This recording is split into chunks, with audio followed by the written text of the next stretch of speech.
Hi guys, today we're going to do a Dutch baby. We're going to start with flour. It's going to be a half a cup of flour. We're going to do 3 eggs beaten, a half a cup of milk. Whole milk is best. We got 1 tablespoon of sugar.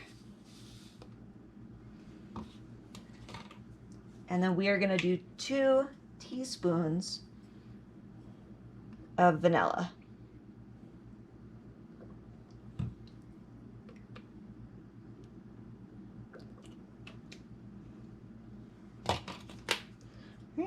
So in the oven, we have a 12-inch cast iron skillet. What we did is we put it in and started the oven up. The oven's going to be at 400 degrees. So the oven's going to come up to temperature, and so is the pan at the same time. Over here, this time we actually melted our butter in advance instead of doing it cold. It's going to be 2 tablespoons of butter, and that's going to go directly into the pan.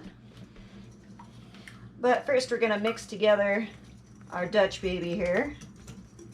We're going to end up straining it. All right. So now that we're all whisked up,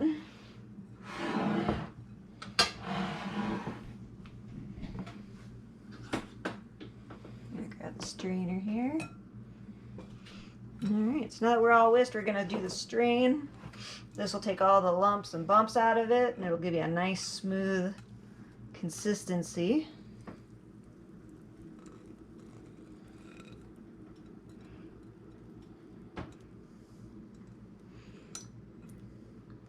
It almost looks like a really thin pancake mix.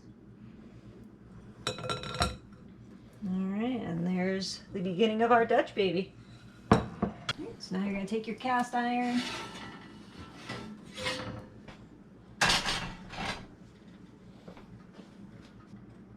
I'll pour your butter straight in.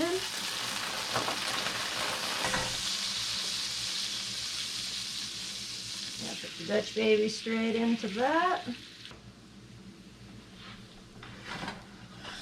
All right, into the oven she goes. All right, so we're gonna leave her in there for about 15 minutes and we'll check on it. The biggest thing with this is that you don't wanna pull it early and you don't wanna peek because it'll fall. So 15 minutes on the timer, we'll be back and we'll see what we got. All right, so for the topping, while this is baking, we're actually going to use raspberries. And with our raspberries, we used frozen just to make it easier for us. So depending on how sweet you like it, you can add more, you can add less. I'm going to use 1 tablespoon of sugar. And I'm going to end up mixing that in really well. This is coming up to a boil. And then what we're going to end up using is some arrowroot to thicken this. So it's going to be like a raspberry sauce that'll end up on our Dutch baby. So while that's coming back up to a boil, I'm going to take our arrowroot. And I'm only going to do a half a teaspoon since I'm not making a whole lot. That on in there. Arrowroot can be used in place of cornstarch. If you don't have arrowroot, you're more than welcome to use cornstarch. The only difference is arrowroot's going to give it that really nice clear look to it, whereas cornstarch is going to make it foggy. Now that it's stirred in and it's up to a boil, you'll just end up turning it off and just let that sit, and we'll have a delicious topping for our Dutch baby. Alright guys, our timer went off. It's been in there for 15 minutes and it's looking gorgeous. Jerry's going to assist me in pulling this out.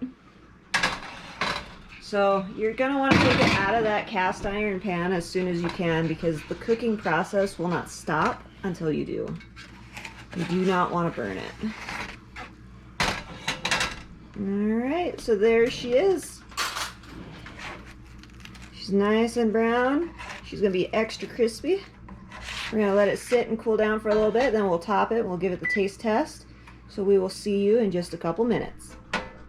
All right, so now that we've got it cooled, so we're gonna take our raspberries and we're just gonna drizzle that over the top of our Dutch baby here. Don't want to overdo it. Biggest thing is that we don't want to overpower the Dutch baby. We want to taste the Dutch baby still, but we want to have a little bit of that raspberry goodness too. See how it's nice and clear? That's why we use the arrowroot. And then we're going to take a little bit of powdered sugar, just because it's fun and kind of pretty. And we're just going to finish dressing her up. We used about a tablespoon of powdered sugar. You can actually use a little less if you like. But again, this is just to make it pretty, kind of sweeten her up a little more. And there we go. You have your Dutch baby. All right, guys, now it's time for the biggest part of this, and it's our taste test. So we're just gonna cut into that. It's nice and crispy. You can just hear that crunch. I want a little bit of the raspberry there. Make it bite-sized for me here.